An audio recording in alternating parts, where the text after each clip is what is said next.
Okay, now students, let us go for conduction of load test on alternator. Before going to conduction, first we will see the circuit diagram.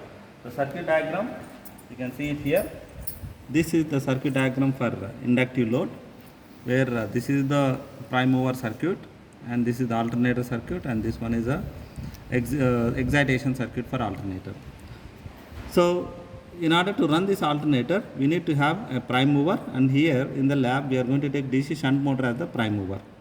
So shunt motor connections are shown here from plus to the L of 4-point starter, and LL is given to negative, F is given to the one fixed terminal of rheostat, and variable point is given to Z, and ZZ is given to the negative, and then A is given to armature terminal of DC motor, and AA of DC motor is given to negative. So once if we finish this that is circuit diagram, then let us go for excitation circuit. Here we must be very careful that the rheostat that we are going to take here, we call it as potentiometer type potentiometer connection. This rheostat is having two fixed terminals, and two fixed terminals are connected to one to plus and the other one is minus, and variable point is to be connected to plus terminal of ammeter, and minus terminal is connected to X and XX.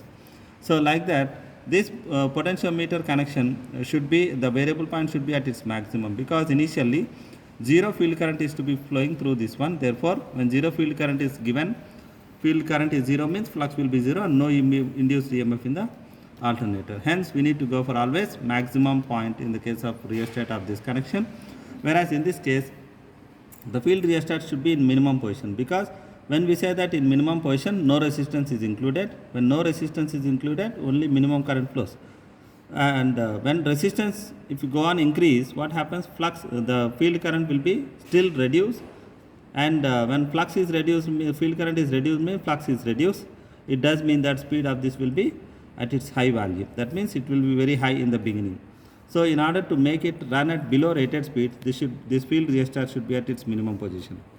So once if we complete DC motor connection and the field excitation, come for alternator part. So R, Y, B, these are the three alternator connections, and the neutral point is existing here, and this dotted line is nothing but coupling between the alternator and DC motor. So at the output of alternator, we are going to connect a voltmeter across the lines, that is between R and Y, and we are going to take a TPST switch here, triple pole single throw switch, to which one side we are going to connect alternator connections, the other side we are going to give inductive load connections along with an ammeter in series with the load. So this is inductive load and ammeter in series with the load. So before going to conduct the experiment, we need to go for finding out the ratings of this ammeter, voltmeter and other ammeters. If you go for nameplate details, you can see here, we need to worry about alternator side only, not DC motor side.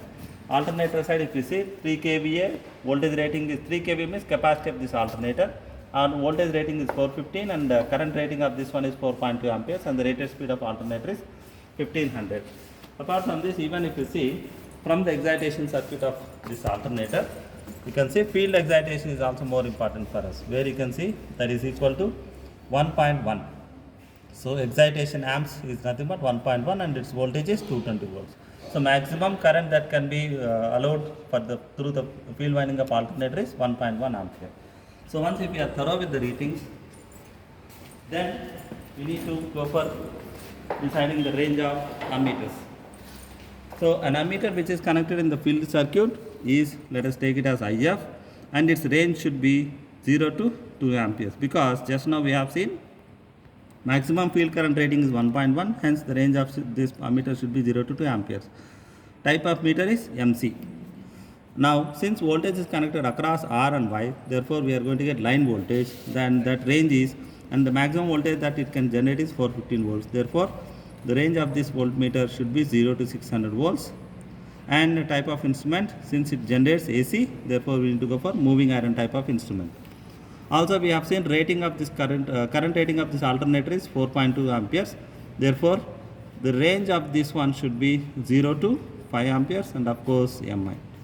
So once if we are thorough with the nameplate, that is ratings of these ammeters, voltmeters, then we go for connections, giving connections